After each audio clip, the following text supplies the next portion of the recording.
You're standing at your kitchen sink. The faucet sputters, brown water, or worse, nothing at all. The power's been out 3 days. Your neighbors are panicking, hauling jugs from the fire station. But 40 miles east, in a farmhouse outside Lancaster, an 80-year-old woman just filled a glass of clear, cold drinking water, and she hasn't paid a utility bill since Reagan was president. That's not a story. That's a system. A $40 wooden box, packed with 3 layers of common material, that filters rainwater clean enough for an entire household, and it's been quietly running in Amish homes for over 120 years. The English world forgot it, the Amish never did. The first time I saw one was in a barn outside Intercourse, Pennsylvania. The old man who showed me had 2 of them feeding his whole family. He smiled and said, "City folks pay thousands for what costs less than supper. Stick with me, because by the end of this video, you're going to know the exact 1,903 specification, the same one written down in a USDA bulletin most people have never heard of, and you're going to know how to build it this weekend. Even if your house was finished 40 years ago and you've never touched a tool in your life." Now, let me back up, because before I ever stepped foot in Amish country, I was the guy paying $96 a month for water I couldn't even drink without buying a separate Brita filter on top of it. I'd had my well tested twice. Both times it came back with nitrates over the limit. The county told me my only option was reverse osmosis, $6,000 installed, plus filter changes every 6 months. I almost wrote the check. I'm glad I didn't. Because what I learned in Holmes County, Ohio 2 summers later made me feel like an absolute fool. There was a family there, the Mast family, 11 people under one roof. Their drinking water came from the sky. Not bottled, not trucked in, rain. Filtered through a box smaller than a microwave, sitting in their cellar, made from materials you can buy at any feed store or hardware store for under $40. And here's where it gets strange. This isn't some new Homestead trend. This is old. Real old. The technique comes from a document called Farmer's Bulletin Number 941, published by the United States Department of Agriculture in 1918. The bulletin was titled "The Use of Cisterns and Rainwater for Domestic Purposes." It was distributed free to rural families across the country.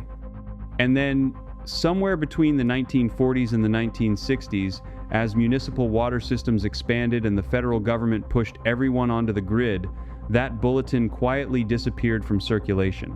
The knowledge in it became inconvenient. The Amish, of course, didn't get the memo. They never went on the grid in the first place. So while the rest of America forgot how to handle its own water, the Amish kept refining the system generation after generation until what they have now is honestly better than what most municipal plants put out. So let's talk about the box itself, because once you see how simple it is, you're going to be angry nobody ever told you. The box is roughly 2 feet wide, 2 feet deep, and about 3 feet tall. Cedar is best because it resists rot, but any untreated hardwood works. Inside, you build 3 layers. The top layer is washed pea gravel, about 4 inches deep. The middle layer is clean clay sand, around 18 inches deep, and this is the critical layer, the workhorse, the part that does 90% of the purification. The bottom layer is activated charcoal, about 6 inches deep, sitting on a screen above a collection chamber. Rainwater enters the top, gravity pulls it down through the gravel, which catches leaves, grit, and debris. The sand layer is where the magic happens. A biological film, what scientists call a schmutzdeck, forms naturally on top of the sand within about 2 weeks of use. That film consumes harmful bacteria. It doesn't kill them with chemicals, it eats them. Penn State Extension published a study in 2014 confirming that properly maintained slow sand filters of this exact design remove between 97 and 99.5% of E. coli and coliform bacteria. 99.5%, without electricity, without chemicals, without a single replacement cartridge. The charcoal layer below polishes the water, removes odors, tannins, any lingering taste, and the water that drips out the bottom is, in many cases, cleaner than what comes out of a city tap. The Mast family had theirs tested by an independent lab in Wooster, Ohio in 2019. The results came back below detection limits for every contaminant the lab measured. Now here's where the picture gets uncomfortable, because the moment I started telling people about this, the moment I mentioned it to a county official I happened to know, his face changed. He didn't say it was illegal, he said it was discouraged. He said homeowners who set these up tend to get visits. He wouldn't say from who, he didn't have to.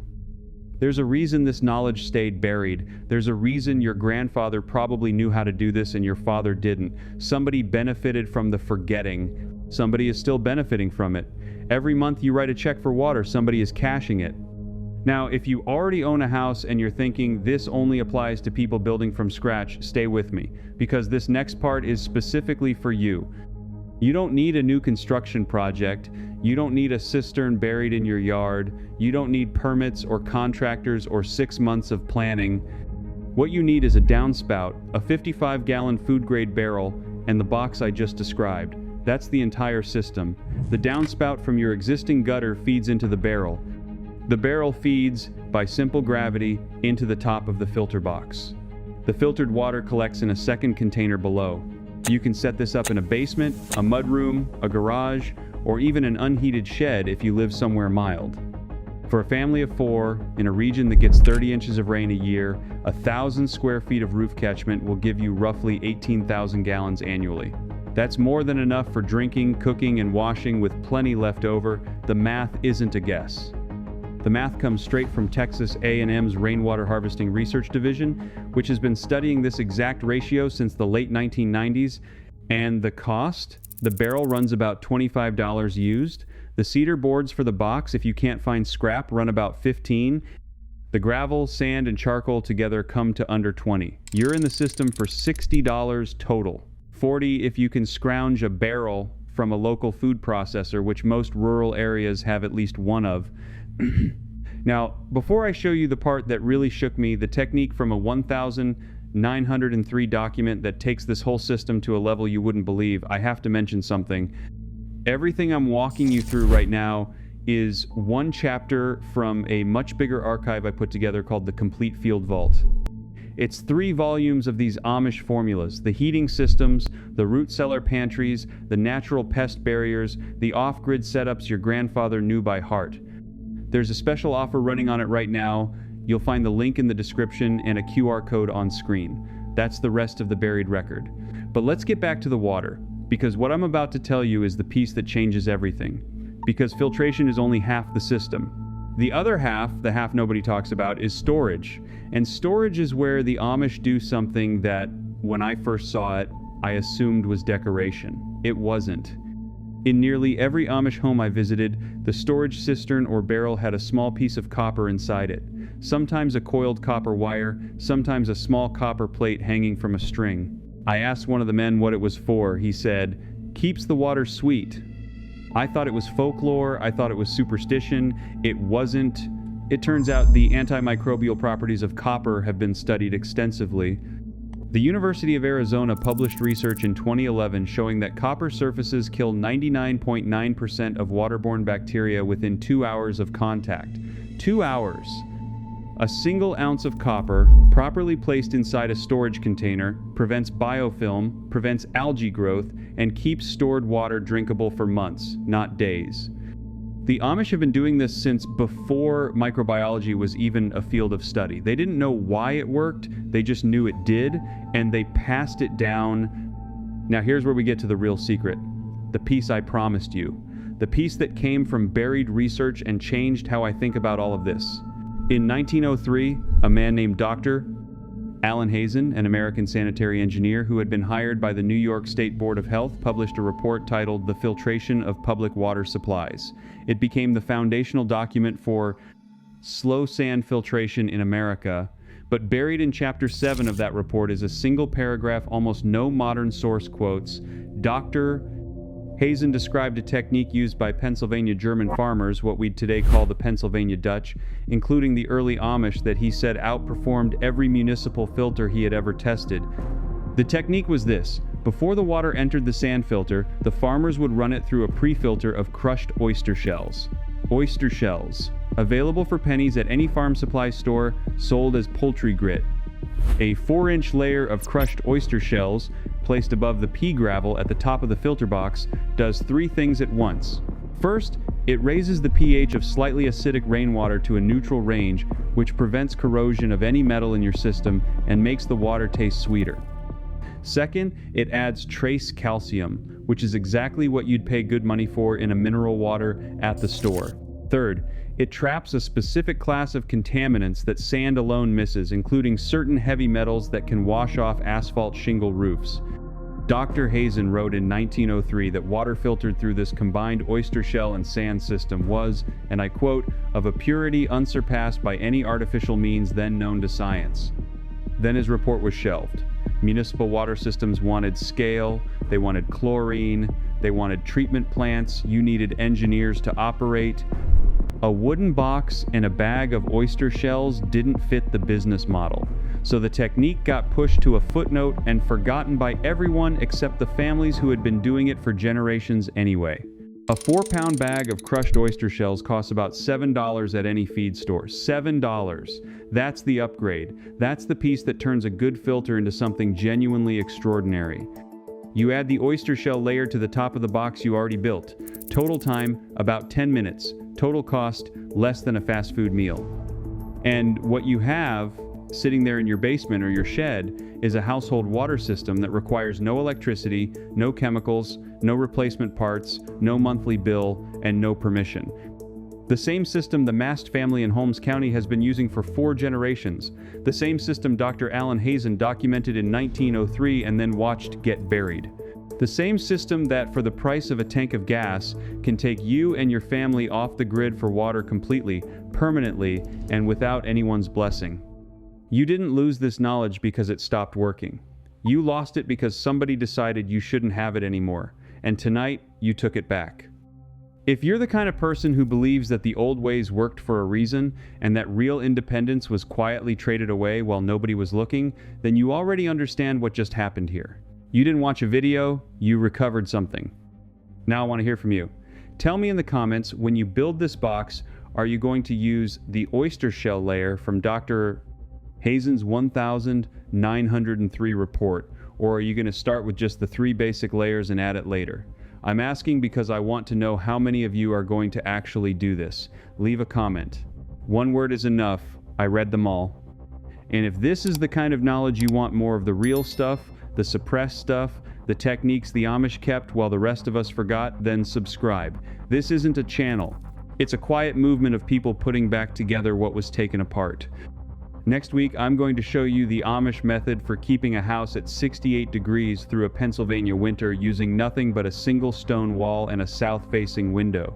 There's a name for it. It's older than this country, and you've never heard it. I'll see you then. Before you click away, though, I want to give you a few more things. Because the box I just described to you is the beginning of an education, not the end of one. And there are pieces of this story I haven't told you yet that you need to carry with you when you go out to the hardware store this weekend and start gathering your sand and your gravel and your charcoal. Let me take you back to a town you've probably never heard of. Lawrence, Massachusetts. 1893, a mill town on the Merrimack River, full of immigrant families working 12-hour shifts in the textile factories, drinking water that came straight out of a river that the same factories were dumping dye and lye and animal waste into upstream. The typhoid rate in Lawrence that year was one of the worst in the industrial Northeast. People were dying in their 20s and 30s, fathers and mothers, leaving children behind in tenement apartments. The city was desperate. They hired a young engineer named Hiram Mills, and Hiram Mills did something nobody in America had done before at municipal scale. He built a slow sand filter, acres of it, a shallow bed of fine sand, just like the one I described in your box, except spread out over the size of a city block, fed by gravity from the river above. And within 18 months, the typhoid death rate in Lawrence dropped by 79%. 79% from one filter made of sand, no chemicals, no electricity, no patents, no subscription. That number, 79%, was published in the Massachusetts State Board of Health Annual Report in 1895, and you can still find it in the archives at the Countway Library at Harvard if you know where to look. I've held a copy of that report in my hands. The pages are brittle and yellow, and the ink is the color of weak tea, but the numbers are still there, plain as the day they were printed. 79% reduction in typhoid mortality. achieved by a man who understood that the answer was already in the riverbank itself. Mills didn't invent anything. He observed. He noticed that water passing through sand came out cleaner than water that didn't, and he scaled that observation up until it saved a city. Now here's the part nobody tells you. After Lawrence, between 1895 and 1908, slow sand filtration spread across the United States like wildfire. Albany installed one. Pittsburgh experimented with one. Cincinnati built a bed nearly 5 acres in size. St. Louis was actively planning a municipal slow sand system when something happened that changed the entire direction of American water policy. In 1908, a doctor in Jersey City named John Leal, without asking permission from the city council, without a public health hearing, without any kind of regulatory approval, dosed the Jersey City water supply with calcium hypochlorite, chlorine. He did it in secret, essentially, and when the city found out and took him to court, he won. The judge ruled that the chlorine was safe and effective. And within 10 years, almost every major American city had switched from slow sand to chlorination. Why? Because chlorine was faster, it was cheaper to install, it required less land, and critically, it required a constant supply of chemicals that someone could sell you month after month, year after year, forever. Sand doesn't have a sales force, sand doesn't have a quarterly earnings call, sand doesn't lobby Congress. A slow sand filter, once you build it, costs you almost nothing to maintain. You scrape the top inch off once every few months and replace it, and that's the whole job. There's no recurring revenue stream in sand. And so sand lost, not because it didn't work, it worked better than chlorine for removing pathogens, parasites, and protozoa like cryptosporidium and giardia, which chlorine, by the way, doesn't reliably kill at the doses municipalities use. Sand lost because nobody could get rich off it. I want you to sit with that for a second, because it's the entire shape of the story. The reason your grandmother's farm had clean water and your grandmother's grandmother's farm had clean water, going back 3 or 4 generations into the 1800s, is that everybody knew about sand. Everybody knew you could dig a hole, layer your materials, and have water that wouldn't kill your children. That knowledge was as common as knowing how to bake bread. And then within one human lifetime, between roughly 1910 and 1960, it was wiped out. Not by force, by replacement. By the quiet substitution of a system you owned with a system you rented. And the Amish, the Mennonites, the Old Order communities up in Lancaster County and out in Holmes County, Ohio, and scattered through the river valleys of Indiana, they never made that trade. They kept the knowledge, they kept the techniques, not because they were trying to make a political statement, but because they had a religious framework that said, don't take the new thing just because it's new. Test it, watch it for 2 generations. See what it does to your community, and if it doesn't make your community stronger, leave it alone. That's it. That's the whole philosophy. And by applying that one rule, they preserved a library of practical knowledge that the rest of us threw in the dumpster. I drove out to a settlement near Kidron, Ohio, a few summers ago.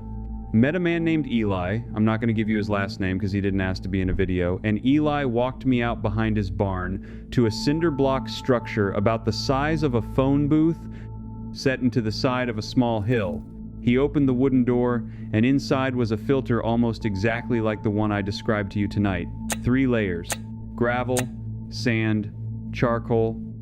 The charcoal he'd burned himself from oak scraps after his son rebuilt the chicken coop. The sand he'd hauled from a creek bed 2 miles away and washed by hand in 5-gallon buckets. The whole thing had taken him about an afternoon to build, he said, and he and his wife and their 7 children had been drinking from it for 9 years. 9 years. No filter changes, no cartridges, no subscriptions. He just scraped the top of the sand every spring when he cleaned the spring house, and that was the whole maintenance routine. I asked him if he'd ever tested the water. He looked at me like I'd asked him if he'd ever tested whether the sun was going to come up. He said, "The children are healthy. That's the test." Now, I'm not telling you to skip testing your water. I want to be clear about that. If you build this box, get yourself a basic water test kit. They're about $15 at any hardware store, and a more thorough one runs you about $40, and check your effluent before you commit to drinking it long term, especially if you're filtering from a source you don't fully understand. Surface water from a creek can carry agricultural runoff, nitrates from fertilizer, things that sand alone won't fully remove. The charcoal layer helps with a lot of that, particularly if you use a good hardwood charcoal that's been properly activated, but you should still verify. Eli could trust his system because he knew his spring. He knew the geology above it. He knew there were no feedlots upstream and no industrial agriculture within 5 miles. You may not have that luxury. Test the water. But also, and this is the part I want to drill into, you don't let the testing become an excuse to never build the thing. Build the thing first, then test, then adjust. That's the order. There's another piece of this I want to give you, and it goes back to that 1903 Hazen report I mentioned. Alan Hazen was a sanitary engineer who worked alongside Hiram Mills at the Lawrence Experiment Station, and Hazen's contribution was that he figured out the math behind why the sand works. He measured grain sizes, he measured flow rates, he measured what he called the effective size of the sand grains, the diameter at which 10% of the sand by weight was smaller. That number, the effective size, turned out to be the single most important variable in the entire filter. Hazen determined that for drinking water filtration, you want an effective sand size of between 0.15 and 0.35 millimeters. That's fine sand, sugar grain fine. Not the coarse playground sand you can buy in 80-pound bags at the home center. Playground sand has an effective size of about 0.5 to 1 millimeter, and it will let pathogens slip through. You want pool filter sand, specifically, or sand-blasting sand, or you want to take regular sand and sieve it yourself through window screen and then through fiberglass mesh to get the fine fraction. This matters. This is one of the details that got lost when the knowledge got buried. People remember sand filter, but they don't remember which sand. The other thing Hazen figured out is flow rate. A slow sand filter works because it's slow. The water has to spend enough time in contact with the biological layer, that thin film of microorganisms that develops on top of the sand, which the Germans call the Schmutzdeck, the dirty skin, for the filtration to actually happen. Hazen's recommendation, which is still considered the gold standard today by the few engineers who still build these systems, is a flow rate of about 0.1 to 0.2 cubic meters per square meter per hour. In plain English, for a filter the size of a 5-gallon bucket, that's somewhere around 1 gallon to 1.5 gallons per hour. Slow, patient. You can't rush it. If you let the water run through faster, the Schmutzdeck doesn't have time to work, and your filter becomes a mechanical strainer instead of a biological purifier. The whole genius of the system is biological. Living organisms, eating other living organisms, bacteria consuming pathogens, the same way nature has been cleaning water for 4 billion years. And that Schmutzdeck, by the way, is the reason you can never let your filter dry out. Once you start running water through it, you have to keep running water through it at least every few days, or that living layer dies and you have to start over. That's why Eli's filter has worked for 9 years. He never lets it stop. There's always a trickle, always a slow drip. The biology stays alive and the biology does the work. Let me give you one more name from the Lost Archive. George Fuller, American sanitary engineer. Born 1868, died 1934. Fuller was the man who, more than anyone else, designed the transition away from slow sand and toward what's called rapid sand filtration, combined with chemical coagulation, which is essentially the system every American city uses today. Aluminum sulfate, also called alum, dumped into the water to make particles clump together, then run through a faster, coarser sand bed at maybe 40 times the speed of a slow sand filter. Fuller wrote in his 1912 textbook, which I have a copy of on my desk right now, that rapid filtration was superior because, and I'm reading this directly, it was, quote, more amenable to centralized industrial control, unquote. That's his phrase. Amenable to centralized industrial control. He wasn't hiding it. He was telling you on page 230-something of his textbook that the reason we were switching to the new system was so that the water could be centralized and controlled, not so it would be safer, not so it would be cheaper, so it could be controlled. That sentence has stayed with me since the first time I read it, because it's the whole game written in plain English by the man who designed it. The decision to abandon slow sand wasn't a scientific decision. It was a political and economic decision dressed up in the language of progress. And the result is that 120 years later, you have to drive to a town in Ohio and meet a man who burns his own charcoal to find somebody who still knows how to give his family clean water without permission. Now I'll tell you something else most people don't know. The slow sand filter is so effective that the World Health Organization, even today, in 2024, still recommends it as the preferred drinking water solution for rural communities in the developing world. The WHO has published technical guides. You can find them on their website right now. They're free PDFs explaining how to build slow sand filters at the household scale for villages in sub-Saharan Africa and Southeast Asia. The exact same design I just described to you, 3 layers, gravel, sand, charcoal, gravity feed, no electricity. They recommend it because it works, because it's cheap, and because the people building it own it forever once it's built. The same solution that's good enough for villages in Tanzania is somehow considered primitive and unacceptable in the United States. That's the inversion. That's the trick. We've been told that the modern system is the advanced system, when in fact the modern system is just the system that someone gets to bill you for. And the older system, the one that requires nothing but understanding, has been quietly relabeled as backwards. Let me give you a couple of practical refinements before I wrap this up, because I want you to succeed when you build this. First, on the charcoal layer. If you can't burn your own, and most of you can't, because most of you don't have a place to safely make a charcoal fire, buy activated coconut shell carbon. Not regular barbecue charcoal, which is full of lighter fluid residue and binders. Activated coconut carbon. A 5-pound bag runs you about $18 and will last you years.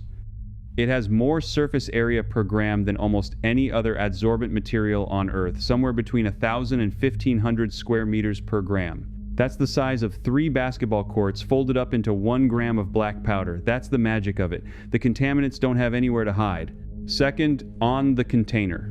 You can use a food-grade 5-gallon bucket from any restaurant supply, or even a free one from a bakery. Most bakeries get their frosting in 5-gallon buckets and will give them away if you just ask. But if you want something more permanent, a 30-gallon plastic drum works beautifully, gives you more filter capacity, and lets the schmutz deck spread out over a bigger surface area, which means better biology and longer time between maintenance.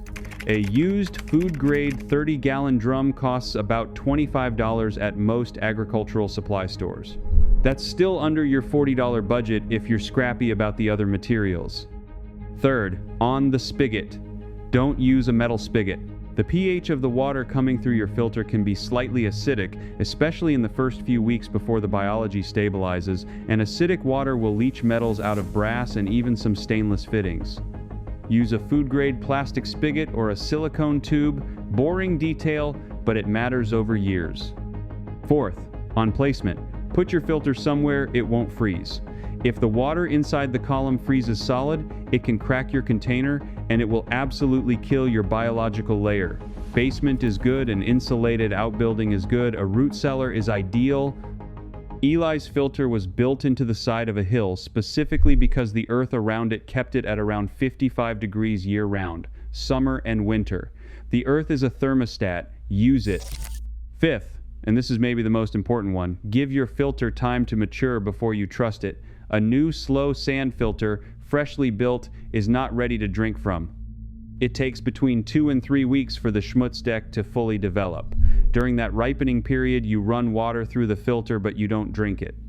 You use it for laundry, for cleaning, for watering the garden. By about day 14 to day 21, depending on the temperature and the source water, you'll see the biology establish itself. There's often a slight greenish or brownish tint to the top of the sand that develops. That's the schmutz deck. That's life moving in. Once you see it, your filter is online. Test the output, confirm it's clean, and then you can drink.